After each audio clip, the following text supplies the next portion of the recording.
Hello, everyone, and welcome to the Jeffrey Epstein Show. I'm your host, Bobbycapucci, and this is a morning update. I received a lot of feedback after talking about the idea of having a listener co-host an episode with me once per month.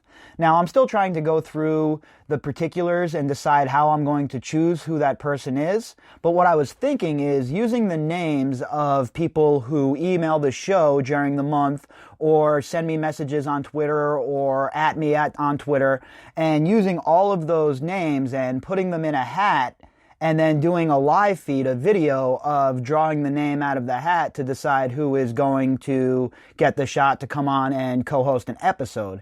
I think that's probably the fairest way, and I don't want to make it on like based on like, oh, you make a donation to the podcast or something like that, and then you get a chance. I don't care about any of that.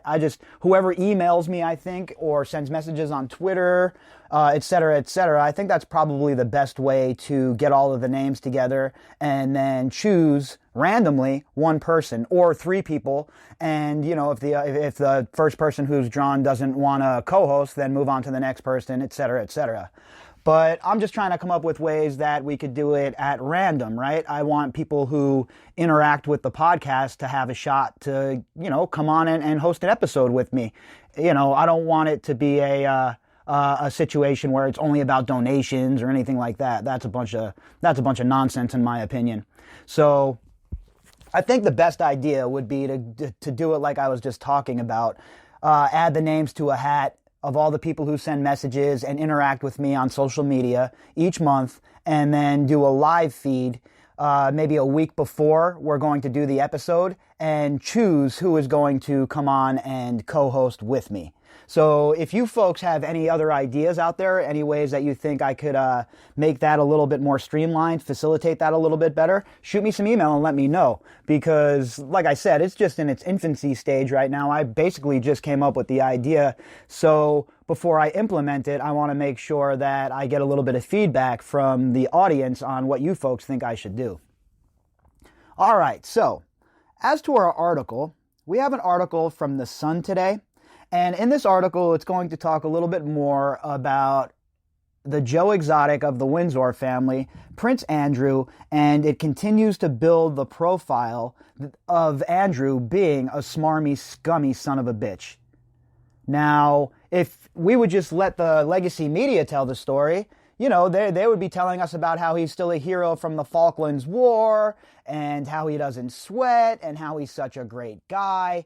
But like we've talked about ad nauseum lately, the legacy media does not control the narrative in this story anymore. This narrative has been completely taken over by Jeffrey Epstein survivors, and they are finally getting the shot, getting their chance to come out of the shadows and let the world know exactly what happened.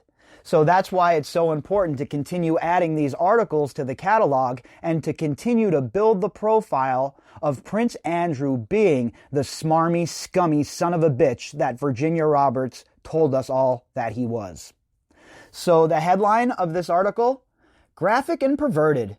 Prince Andrew, the Joe Exotic of the Windsor family, was at Jeffrey Epstein's New York mansion at the same time as horrifically abused sex slave, report claims. This article was authored by Tariq Tahir. Prince Andrew stayed at Jeffrey Epstein's mansion at the same time as a horrifically abused sex slave, it was reported. Just that on its face alone is enough for Prince Andrew to face serious, serious questions, right? I mean, if this was a normal guy, just a regular guy, and he was being accused of all of this, and people were putting him at this place when girls were being trafficked, etc., and we weren't talking about all of the political implications and the power structure and all of that jazz, this would have been a RICO case faster than you can blink your eyes.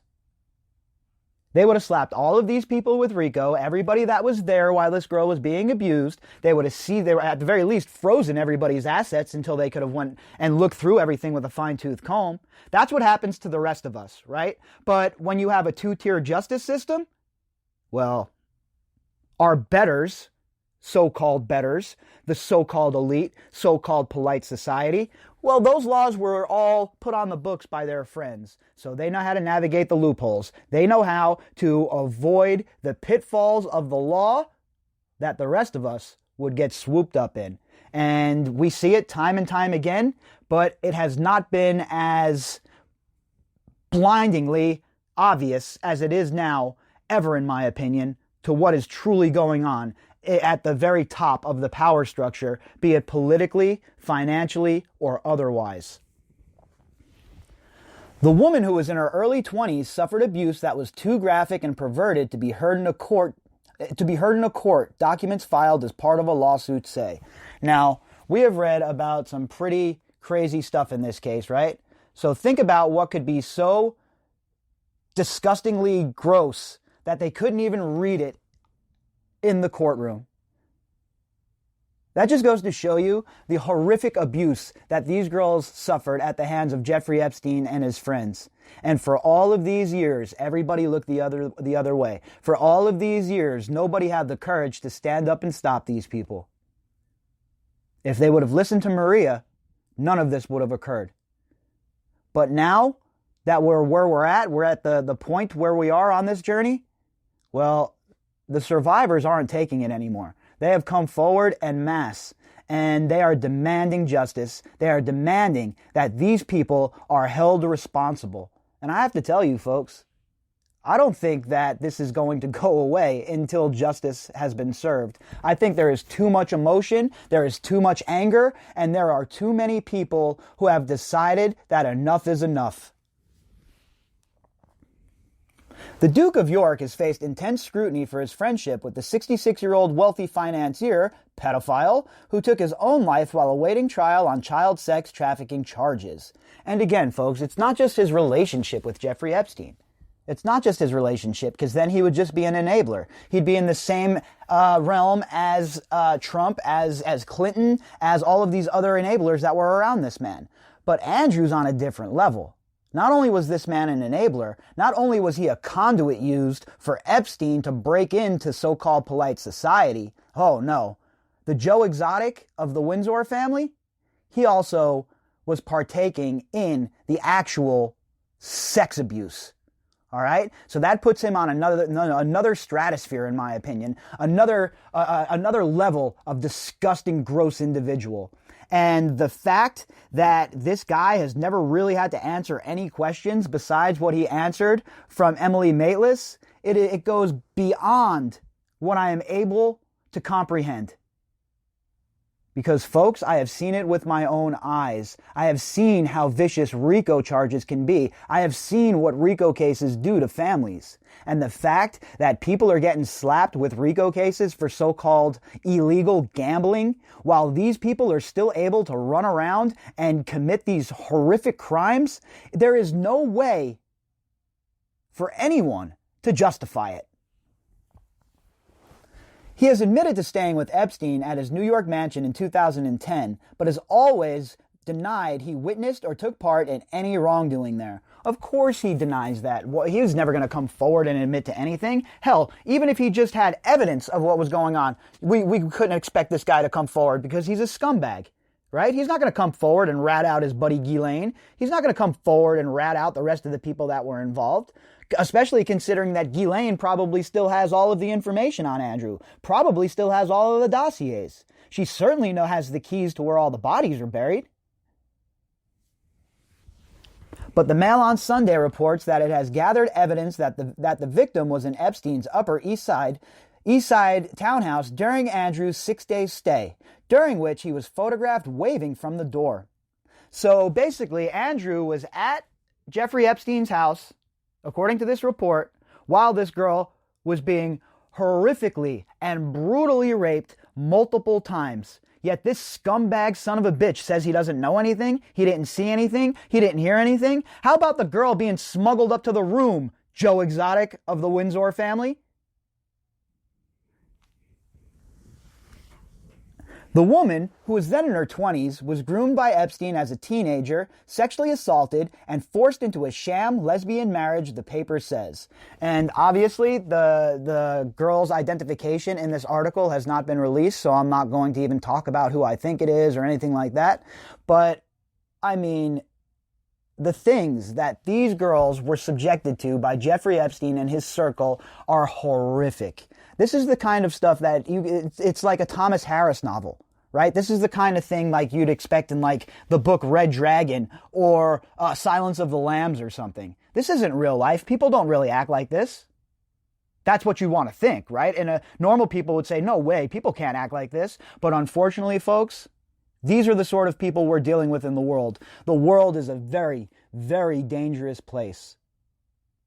And the sooner everybody comes to that realization, the sooner everybody realizes that we're dealing with just the most devious, disgusting people in the history of the world, perhaps, the better off we're all going to be.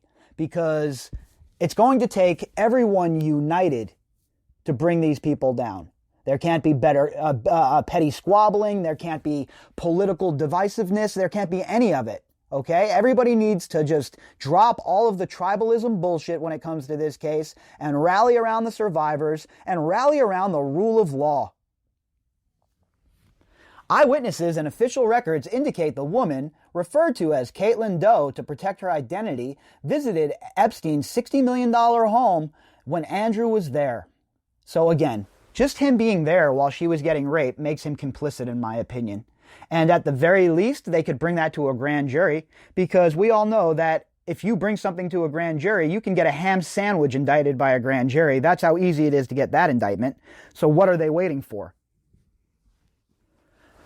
A source who was also inside the property at the time told the Mail on Sunday she believes the woman may have given the Duke a foot massage while they watched the King's speech with Epstein. Now, we covered this a couple of days ago about the Eastern European woman who was there and giving him a foot massage. We know that John Brockman, the literary agent, corroborated that in an email to I forget the gentleman's name now. It's skipping my mind. It's a Russian name, Dmitry something or other. Anyway, we know that that's been corroborated. We know that it was occurring. We know that the foot massage happened. And we know that they were watching a King's speech that was set up for them, by the way, by Peggy Siegel. Remember her? Oh, I don't know Epstein very well. What you're doing to me is like what putting me on a car in the Holocaust. She had the audacity to go there as well, as if her personal strife holds a candle to what occurred during the Holocaust. What is wrong with these people? That's the kind of opinion of themselves that they hold, right? That they are bigger than the world. They are bigger than everybody else.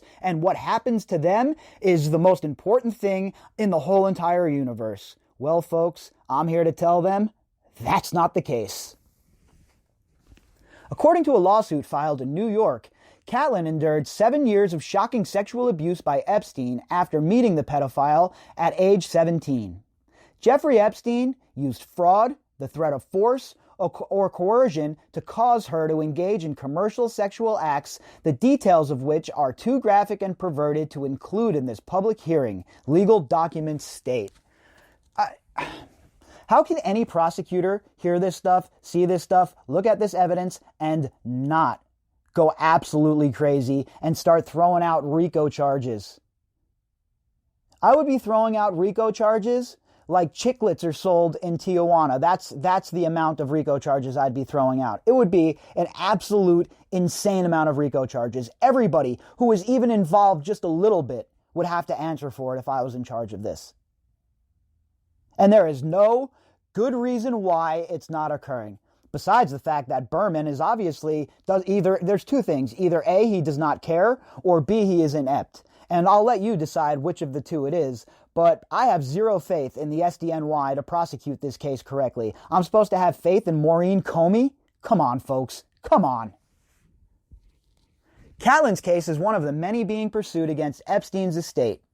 Legal documents say he gave her free haircuts, beauty treatments, and medical care, and made her feel indebted, so she had to have sex with him. And that was all part of the grooming process. We see that in all of these sorts of organizations. Keith Raniere did the same thing.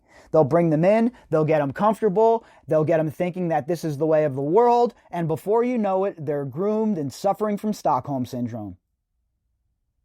It is absolutely disgusting. But I'll tell you what, folks, they all use the same template. All of these people have the same blueprint for their disgusting behavior. Epstein stopped having sex with Katlyn in 2014 when she was 25 because she was too old and she was forced out of an apartment provided by him, leaving her homeless. And you know what the irony of it all is? Jeffrey Epstein loved to abuse these women and use them until he no longer wanted or needed them, and then he discarded them. Well, the irony of that is, on the second time around, when he got arrested, he was used by his buddies in intelligence. And then when his usefulness was over and done with, he was also discarded like a piece of trash. Karma comes around, and it will kick you directly in the fruits. Her lawyer, Bradley Edwards, I cannot discuss any of the current cases being litigated. And unlike Gloria Allred or Lisa Bloom, you can guarantee that Bradley Edwards isn't just spinning his wheels. You can guarantee that Bradley Edwards isn't just talking shit. Bradley Edwards is doing the right thing and pursuing these people to the very bottom of hell if that is where he must go. Prince Andrew has faced numerous calls to cooperate with an FBI investigation into Epstein and to be interviewed by lawyers for his survivors. A spokesperson for the lawyers acting for the Duke of York said, "We will not comment on allegations made by a so-called witness who has chosen to wait 10 years to come forward and has chosen to remain anonymous." She's chosen to remain anonymous because you sons of bitches probably would have her killed. Who knows what you sons of bitches will do? You people are sick, in my opinion. All right? Prince Andrew, the Joe Exotic of the Windsor family, you and your cohorts, you and your friends like Ghislaine Maxwell. She waited 10 years to come forward. She waited 10 years to come forward because she was scared for her life. And once that animal died in his jail cell, well, people were emboldened a little bit. And now that the survivors are taking the narrative back from your disgusting, decrepit claw hands, now it's a big problem. Now you're not going to comment on allegations made by so-called witnesses? Yeah, I have news for you, Prince Andrew, the Joe Exotic of the Windsor family.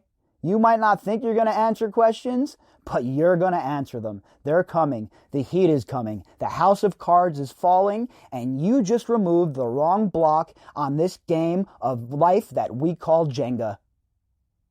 If you'd like to contact me, you could do that at bobbycapucci@protonmail.com. That's BOBBYCAPUCCI at protonmail.com. You can also find me on Twitter at BOBBY_CAPUCCI. All right, everybody, I will be back later on tonight with a little bit more and maybe even a bonus episode today if I can fit it in. Hope everybody enjoys your Sunday, and I hope that everybody had a fantastic weekend.